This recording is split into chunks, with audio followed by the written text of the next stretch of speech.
तक भारत में जाति व्यवस्था है, जब तक भारत में जातिवाद है, तब तक भारत में आरक्षण रहेगा। भी राहुल गांधी ने वॉशिंगटन डीसी में जो वक्तव्य दिया है आरक्षण को लेकर, उसके खिलाफ धरना प्रदर्शन करो, आंदोलन करो। इसलिए मुझे आदेश देने का काम सिर्फ मेरा समाज कर सकता है। बीजेपी का कोई नेता मुझे आदेश देने का काम नहीं कर सकता। क्या किसी भी अम्बेडकराइट, सच्चे अम्बेडकराइट को इस बयान से तकलीफ होनी चाहिए?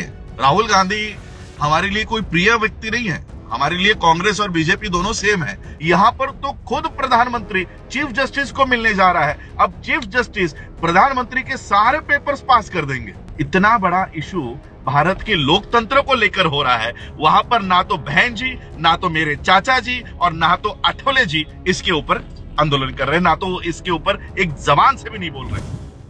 Rahul Gandhi recently quoted controversy over his statement that he made in the USA about reservation in India. This led to criticism from various political figures of likes of Amit Shah and even Mayawati. Hello viewers, I am Dviti and you are watching Vibes of India. Now, Dr. Raj Ratna Ambedkar, great-grandson of Dr. B.R. Ambedkar, has released a video in which he talks about the controversy, what Rahul Gandhi said and what are his views on the Congress leader's statement. Let us listen to what Dr. Raj Ratna Ambedkar said. जय भीम, नमो बुद्धाय। आज मैं आप लोगों को एक रहस्य बताने के लिए लाइव आया हूँ। दरअसल एज अ पॉलिटिशियन ये बातें बताई नहीं जाती, लेकिन मैं पॉलिटिशियन बाद में हूँ। धम्म का अनुकरण करने वाला धम्म उपासक पहले हूँ। बुद्धिज्म को मैं पहले स्थान पे रखता हूँ और फिर पॉलिटिक्स को तीसरे पायदान पे रखता हूँ। दूसरे पायदान पर बाबा साहब की आर्थिक मूवमेंट को रखता हूँ। वॉशिंगटन डीसी में राहुल गांधी जी ने आरक्षण को लेकर जो बयान दिया, उस बयान के बाद कई सारे लोगों ने, चाहे वो मायावती जी हो या महाराष्ट्र में कुछ नेताओं ने, उसका विरोध करने का काम भी यहाँ पे अभी शुरू हो चुका है। मुझे भी अप्रोच किया गया, देश की सबसे बड़ी पार्टी, उन पार्टी के लोगों ने मुझे कहा कि आप भी राहुल गांधी ने वॉशिंगटन डीसी में जो वक्तव्य दिया है आरक्षण को लेकर, उसके खिलाफ धरना प्रदर्शन करो, आंदोलन करो, सारे कार्यकर्ताओं को काम पे लगा दो। 2 दिन से मेरे पर वो प्रेशर था कि आप करो, लेकिन मैंने कोई आंदोलन नहीं किया और ना ही मैं करने वाला हूं। ये बात मैं इसलिए आपको बता रहा हूं कि मैं जो मेरी मूवमेंट चलाता हूं वो समाज के पैसों पे चलाता हूं। इसलिए मुझे आदेश देने का काम सिर्फ मेरा समाज कर सकता है। बीजेपी का कोई नेता मुझे आदेश देने का काम नहीं कर सकता और ना ही बीजेपी के आदेश पे मैं किसी भी आंदोलन को हाथ में लेना चाहता हूं।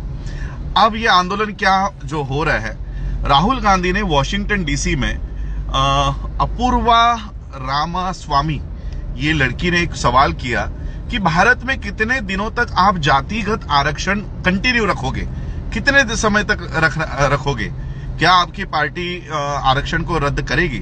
तब राहुल गांधी ने जो जवाब दिया है वो हर एक अम्बेडकराइट लोगों का, अम्बेडकरवादी नेताओं का ये जवाब होता है कि जब तक भारत में जाति व्यवस्था है, जब तक भारत में जातिवाद है, जब तक भारत में सोशल डिस्क्रिमिनेशन है, सामाजिक असमानता है, तब तक भारत में आरक्षण रहेगा। जिस दिन भारत की ये जातिगत समस्या खत्म हो जाएगी, हम उस दिन आरक्षण समाप्त करने का सोचेंगे। ये उनका स्टेटमेंट है। अब मुझे बताओ, क्या किसी भी अम्बेडकराइट, जो प्रॉपर अम्बेडकराइट है, अंदर से बीजेपी या आरएसएस के इशारों पे काम करने वाले नेताओं के बारे में नहीं कह रहा हूं, क्या किसी भी अम्बेडकराइट, सच्चे अम्बेडकराइट को इस बयान से तकलीफ होनी चाहिए?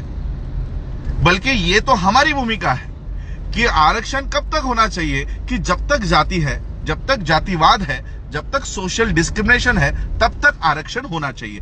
हम भी आरक्षण छोड़ना चाहते हैं। अरे 75 साल हो गए, हमको उस लिस्ट से बाहर आना है, लेकिन उस लिस्ट से बाहर आने के लिए क्या वो माहौल है? यही बात राहुल गांधी ने कही। इसलिए मैं कोई राहुल गांधी का समर्थक नहीं हूं, न ही मैं कांग्रेस का कोई समर्थक हूं, लेकिन इस बात के ऊपर राहुल गांधी का किस वजह से हम लोग विरोध करें?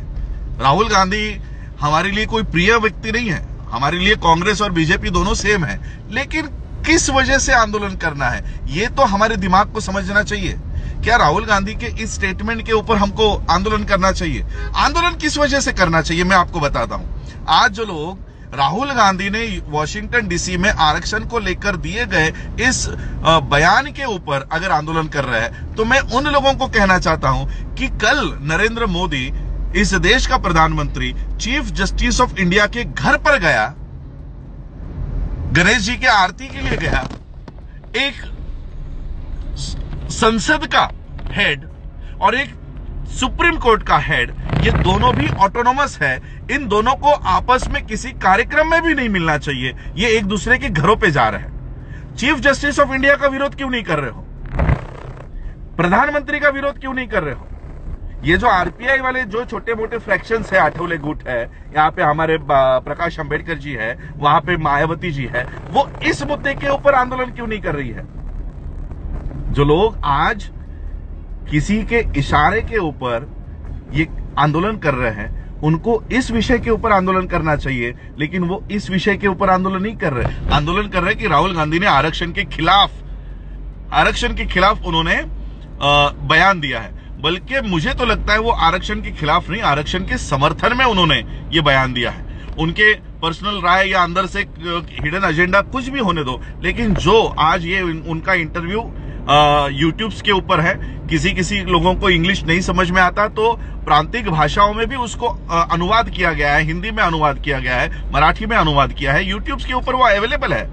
हमें तो राहुल गांधी ने जो भूमिका ली, ये भूमिका हमारी सबकी है, और इसलिए मैं इस आंदोलन को ना तो समर्थन करता हूं, ना तो मैं ये आंदोलन कभी ऐसा वाला आंदोलन छेड़ूंगा जहां पर मैं तो कहता हूं कि हम लोगों को, देश के सभी लोगों को इकट्ठा होना चाहिए नरेंद्र मोदी के खिलाफ और chief justice of India Chandrachud के खिलाफ, कि ये दो इंस्टीट्यूट के हेड जो ऑटोनोमस बॉडीज है वो आपस में मिल नहीं सकती।